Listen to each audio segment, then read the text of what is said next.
In today's lesson, we're going to look at the area of a compound complex shape.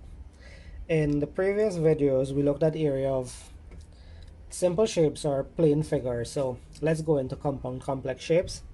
So a compound complex shape is a shape that is built up from two or more simple shapes. And some simple shapes are, we call them plane figures, are like the square, rectangle, triangle, rhombus, trapezium, circle, and the others that we did in the previous video. Now, when we look at area of compound complex shapes, we would be looking at two separate things. One, we're going to look at the area of a compound complex shape when the entire shape is shaded. And then the second part, we're going to look at the area of shaded portions. This is when you're given two shapes and only a part is shaded and a part is unshaded. We would look at some examples of finding the area of those shaded portions. This is your first example, so pause the video and copy the question, and then I'm going to work it next. Let's look at our first example. Having looked at the diagram, you can see that we have two rectangles there. You have a big rectangle and you have a small rectangle, right? So rectangle one, let's call let's call the small rectangle rectangle one.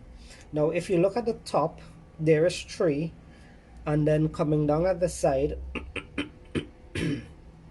you have 4. So let me just do a little sketch. So the one looking like this, up here is 3, and there is 4. So to find the area of this rectangle one, we know that area is equals to length times breadth. The length is 4 cm multiplied by 3 cm, and that's going to give me 12 cm. Rectangle 2. Now rectangle 2 would be this, the other piece at the bottom, where you have here as 10 cm, and since this part is already 4, then the remainder on this one side, which was the whole length, was given as 8 cm. This would be 4 cm, and if you look across here as well, you would see the 4 cm.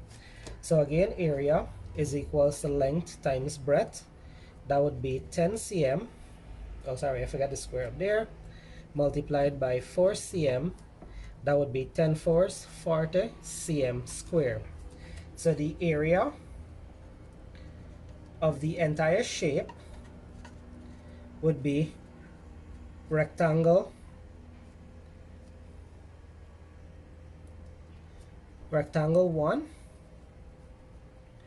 plus rectangle 2, and that's going to be 12 cm squared plus 40 cm squared, and that's going to give me 52 cm squared, and that's the area for this entire shape. This is example 2, so you're going to pause the video and copy the question, and I'm going to work it in the next slide. Example 2. So the shape in the diagram is made up of a semicircle and a square. Evaluate the length of one side of the square. Now, this shape here, the upper part is a semicircle and then the base is a square. So what I want you to find is the length of one side of the square. That would be L. And you should know that all 4 sides of this square are equal, right? So if you find the diameter of this semicircle, then you could state the side of the square, of one side of the square. So the first thing that we must do is to find the diameter. Now, they give us that the circumference of this semicircle is 28 cm. So we know the formula to find the circumference of a circle is C is equals to pi d. But we're not working with a whole circle. We're working with half of a circle. So we divide it by 2, right? So the circumference they gave us is 28. So that's going to be 28 cm is equals to pi d divided by 2. Cross multiply, and we're going to get 28 cm times 2 is equals to pi d. Ow. So 28 times 2 is going to give me 56 cm is equals to pi d. We know that pi is 22/7. So 56 cm is equals to 22 over 7 times the diameter. Now these two are being multiplied. To take the 22 over 7 across, we need to divide. So we divide here by 22 over 7. And we do the same over here. Divide by 22 over 7. This and this would cancel out each other, leaving d alone. So we have 56 divided by 22 over 7 is equals to our diameter. Turn this into a fraction, we put it over 1. You know that when we're dividing fractions, we change the sign and we upturn the last fraction. So the 56 over 1 remains. We change the sign to multiplication and then we upturn, so this becomes 7 over 22. And that's going to give me 56 multiplied by 7, that's 392 divided by 22, and that's going to give me 17.8 cm. Now this is the diameter, right? Since I said that the diameter and the length of one side of the circle of the square would be the same, we can say L, which is also equal to that the diameter is equal to 17.8 cm.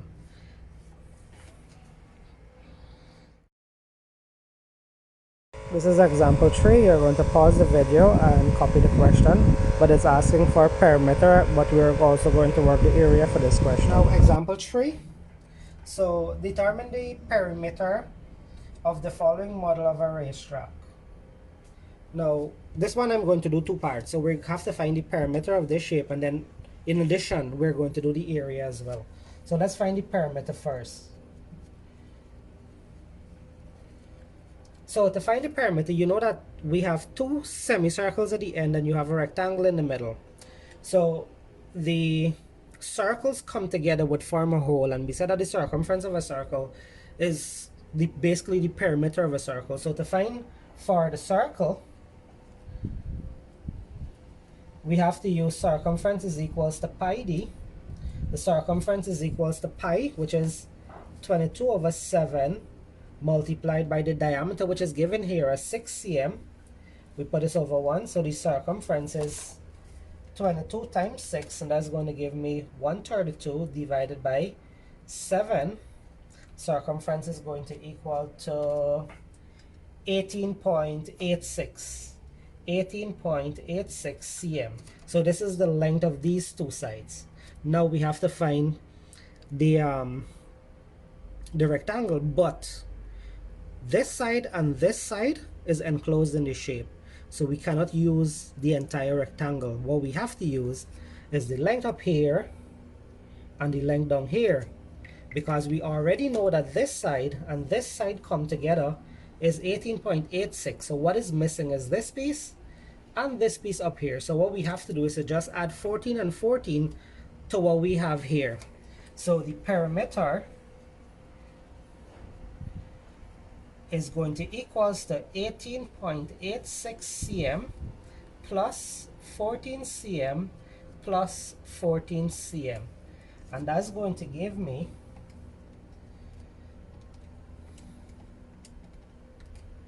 46.86 cm, and that would be the perimeter of this shape. Now let's go and find the area.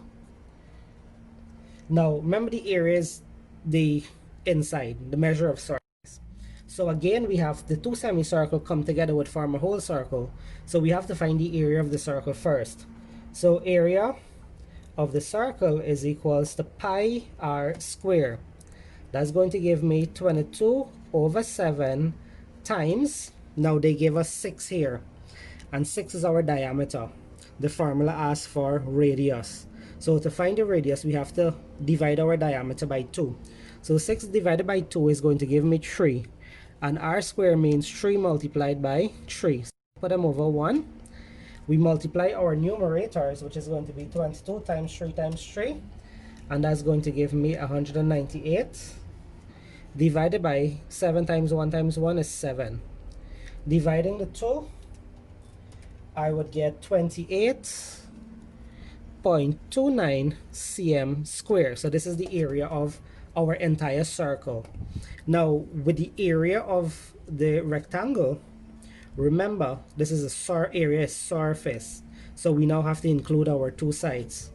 So the area of the rectangle is going to be length times breadth, and that's going to be 14 cm multiplied by the breadth or the width, which is 6 cm, and that's going to be 84 cm square.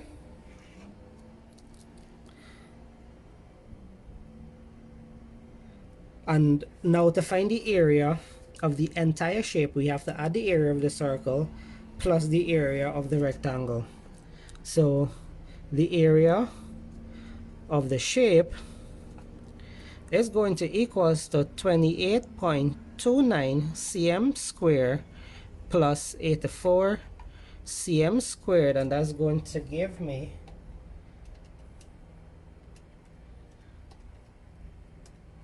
112.29 cm squared. So there you have the perimeter of this shape as well as the area of this shape, right?